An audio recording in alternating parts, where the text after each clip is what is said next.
يا أيها النبي لم تحرم ما أحل الله لك تبتغي مرضات أزواجك والله غفور رحيم. قد فرض الله لكم تحلة أيمانكم والله مولاكم وهو العليم الحكيم. وإذ أسر النبي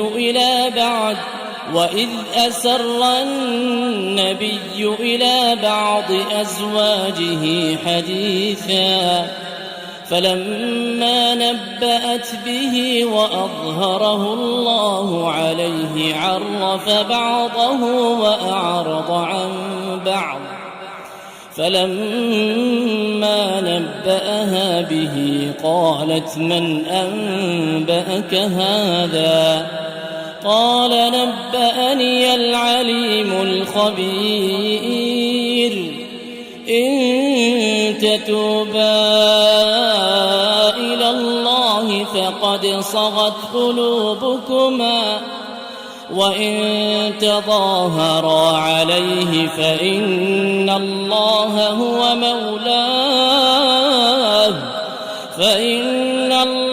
هو مولاه وجبريل وصالح المؤمنين والملائكة بعد ذلك ظهير.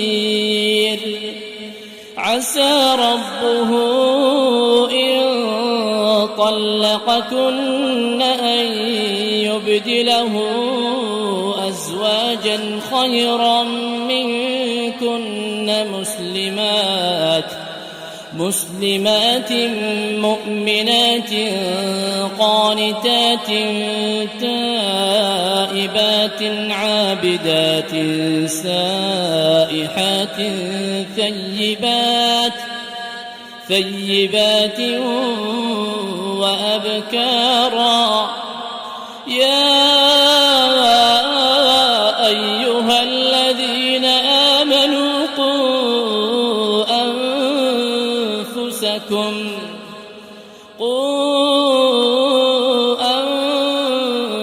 أنفسكم وأهليكم نارا وقودها الناس والحجارة عليها ملائكة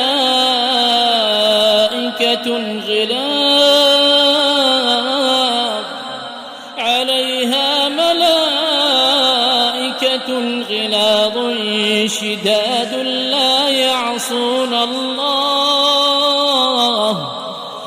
يعصون الله ما أمرهم ويفعلون ما يؤمرون.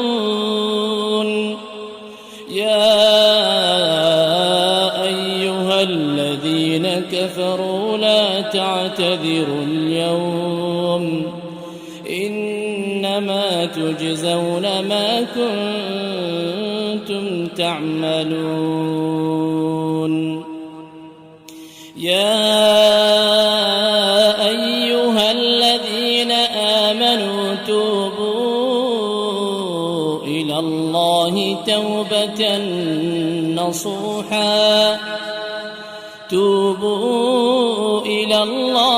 توبة نصوحا عسى ربكم أن يكفر عنكم سيئاتكم ويدخلكم جنات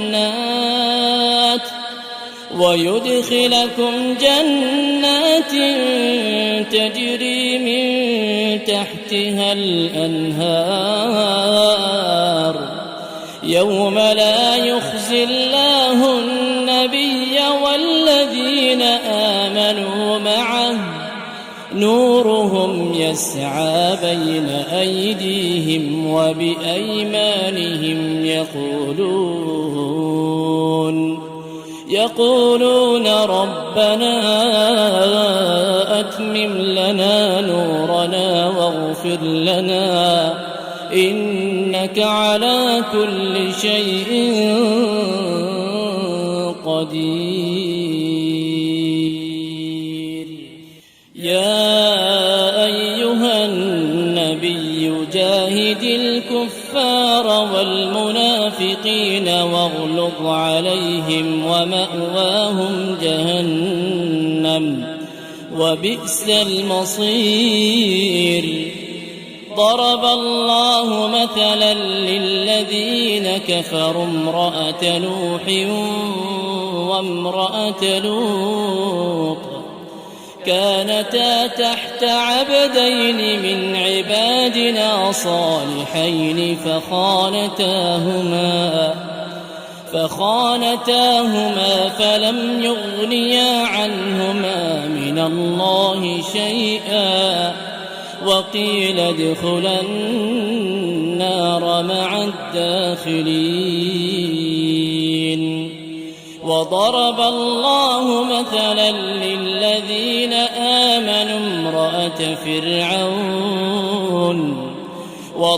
الله مثلا للذين آمنوا امرأة فرعون إذ قالت رب ابن لي عندك بيتا في الجنة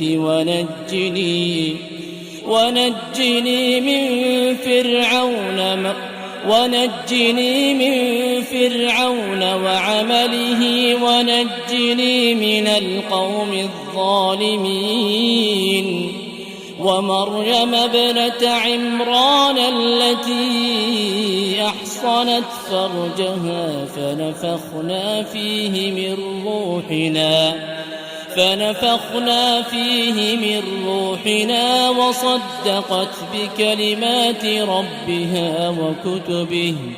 وصدقت بكلمات ربها وكتبه وكانت من القانتين.